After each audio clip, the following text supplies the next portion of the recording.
What in the world was this game? Oh, this game had everything, man. Double overtime. If this is what it takes to get one game over 500 and finally be 7-6 for the first time since the beginning of the season,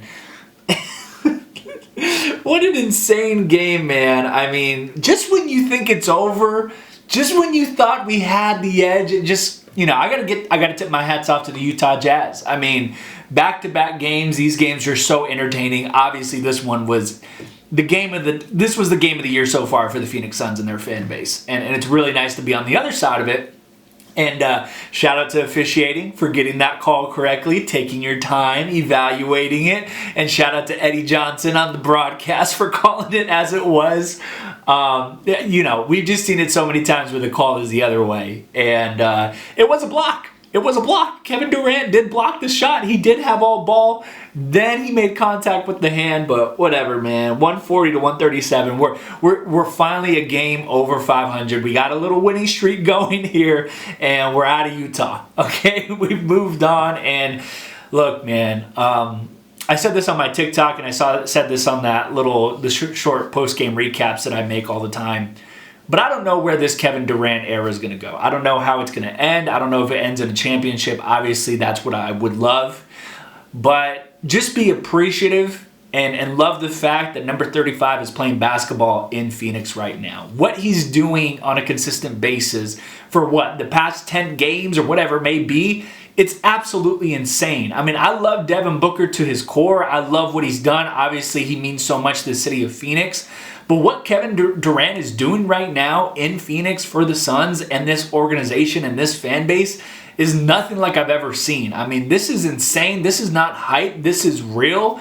Kevin Durant should be considered for most valuable player. I know it's very early in the season, but his name is up there. There's no contest. What he's doing, 30-plus points each and every game, it's absolutely insane. And at his age, making these shots and under duress and contest, and just insane what he's doing. And if we break down his stats for tonight, played 46 minutes, 8 rebounds, 10 assists, 39 points. Not only is he scoring, he's 10 assists. He's giving the ball out. He's sharing it with his teammates, and 2 rebounds short of a triple-double, a game that went into double overtime. And you look at the starting 5. I mean, Nurkic with the double-double, 18 points, 12 rebounds. Grayson Allen got it on the fun, 14 points. Eric Gordon, 20 points. I know he missed that free throw that sent the game more into overtime. And then Devin Booker, 26 points. Nasir Little, man, he's really coming into his own. He's actually been one of my favorite players. Been watching the past couple of nights. 10 points. And Drew Eubanks, 4 points. But I love the contribution that he's giving. But I'm really enjoying Bates Diop, man. His defense has been essential. But that's all I got to say about this game, and the team stats are insane. I mean, both teams shot over 100 times tonight. Both teams shot over 45 times when it came to the three-point line. Just and really efficient from the free throw line for us, 22 to 27. And when you look at the turnovers, both were even, 17-17. But man, what a game!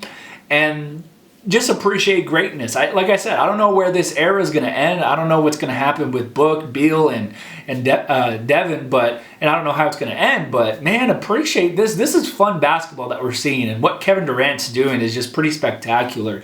This team's coming together, and I think these pressured moments and these tough wins in the last minute and the last seconds, it builds a team. Believe it or not, I know we're stressed out right now watching these games, but it's under the most pressured moments that teams begin to find their identity, and they get to know who they're. So I'd rather be having these kind of games than later. And the thing about Bradley Beal, if you're still worried about the big three playing together, Bradley Beal's probably one of the best plug-and-play players in the NBA. And so hopefully that process is not going to be as long as it would normally be with other players. But yeah, and we've seen it. Bill's come in the couple of games that he's played, and he's given us 20 points just in the limited minutes that he has. So, you could rest well knowing that he is that type of player when he is ready and healthy.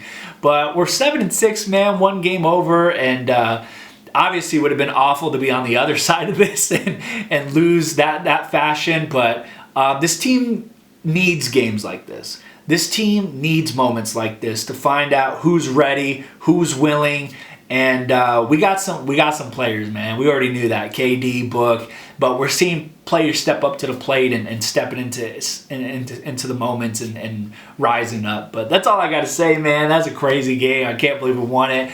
Let's go back to Phoenix. We take on the Trailblazers, and that'll be fun because I know somebody on the Trailblazers right now, and I'm sure he's going to get a warm welcome. He will get a warm welcome. I mean, obviously. Anyways, that's all I got to say. Be sure to like, be sure to subscribe, and I'll see you guys next game.